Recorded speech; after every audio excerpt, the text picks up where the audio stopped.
देखिए, पिछले क्लास में हम लोगों ने यहाँ तक पढ़ लिया था कि बहुत अधिक स्नेह था दोनों भाइयों में।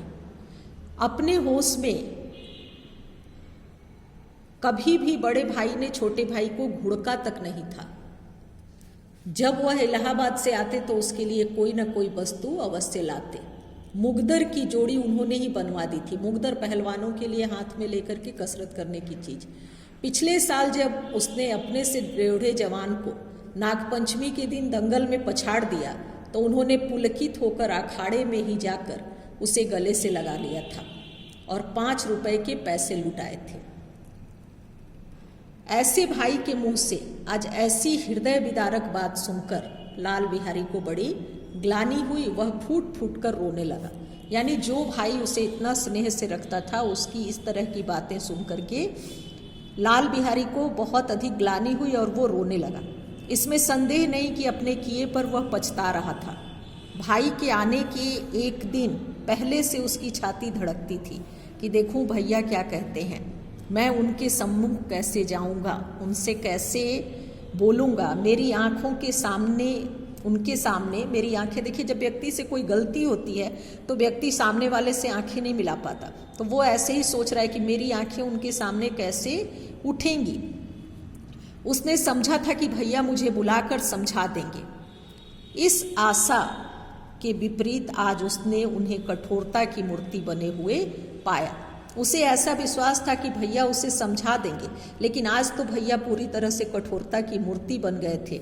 वह मूर्ख था, परंतु उसका मन कहता था कि भैया मेरे साथ अन्याय कर रहे हैं। मूर्ख था, बहुत अधिक समझदार नहीं था, लेकिन आज उसे ये महसूस हो रहा था कि भैया मेरे साथ अन्याय कर रहे हैं। यदि श्रीकंठ उसे अकेले में बुलाकर 2-4 कड़ी बातें कह देते, इतना ही नहीं 2-4 तमाचे भी लगा देते तो कदाचित उसे इतना दुख ना होता।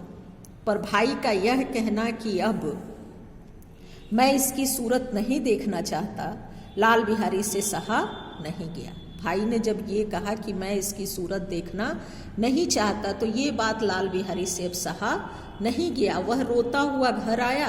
कोठरी में जाकर कपड़े पहने, आंखें पोंछी, जिससे कोई यह न समझे कि वह रो रहा था। देखिए, कई बार व्यक्ति अपने हृदय की पीड़ा को छिपा लेता है और वो ऐसा करने की नाकाम कोशिश कर रहा था।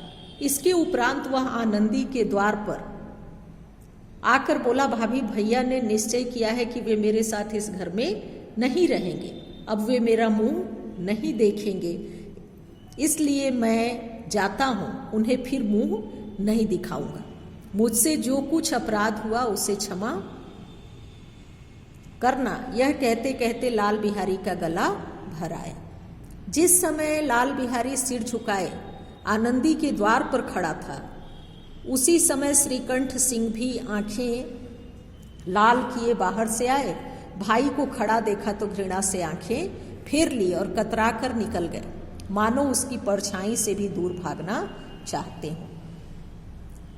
दोनों भाई जिसमें इतना अधिक प्रेम, एक छोटी सी घटना ने, एक छोटी सी बात ने दोनों भाइयों में इतनी वैमनस्यता बढ़ा दी थी कि छोटे भाई को देखते हुए ही बड़े भाई वहां से ऐसे हट गए मानो वो उसकी परछाई से भी दूर भागना चाहते हैं। आनंदी ने लाल बिहारी की शिकायत तो की थी।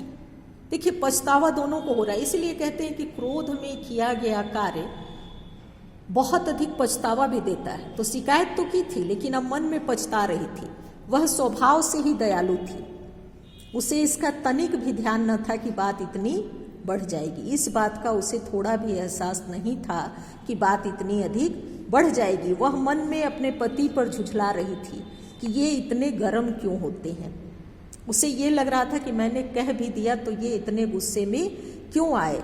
जब उसने लाल बिहारी को दरवाजे पर खड़े यह कहते सुना कि अब मैं जाता हूँ, मुझसे जो कुछ अपराध हुआ क्षमा करना, तो उसका रहा सहा क्रोध भी पानी हो गया। वह रोने लगी। मन का मैल धोने के लिए नयन जल से उपयुक्त और कोई वस्तु नहीं है।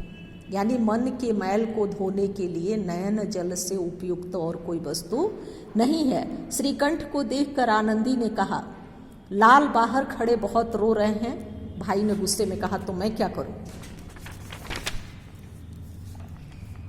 भीतर बुला लो, मेरी जीभ में आग लगे, मैंने कहाँ से? उसने कहा, भीतर बुला लो, मेरी जीभ में आग लगे, मैंने कहाँ से यह झगड़ा उठाया? भाई ने कहा, मैं नहीं बुलाऊंगा, पछताओगे, उन्हें ग्लानि हो गई है, ऐसा ना हो कहीं चल दें। भाभी ने कहा भाई से कि जब यदि वो चले जाएंगे तो तुम पछताओगे।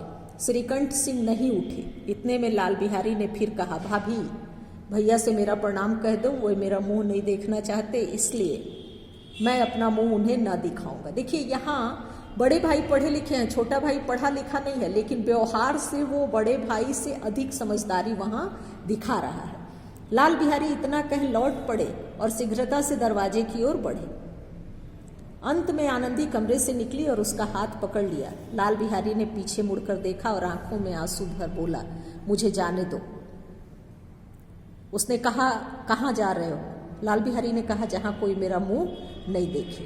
भाभी ने बड़े ही अधिकार के साथ कहा कि मैं तुम्हें जाने नहीं दूंगी, मैं तुम लोगों के साथ रहने के योग्य नहीं हूँ। लाल बिहारी ने कहा कि मैं तुम लोगों के साथ रहने के योग्य नहीं हूँ, तुम्हें मेरी सौगंध अब एक पग भी आगे न बढ़ाना। आनंदी ने अपनी सौगंध देते हुए कहा कि अब एक कदम भी आगे नहीं बढ़ाना, जब तक मुझे यह न मालूम हो जाए कि भैया का मन मेरी तरफ से साफ हो गया, तब तक मैं इस घर में कदापि नहीं रहूँगा।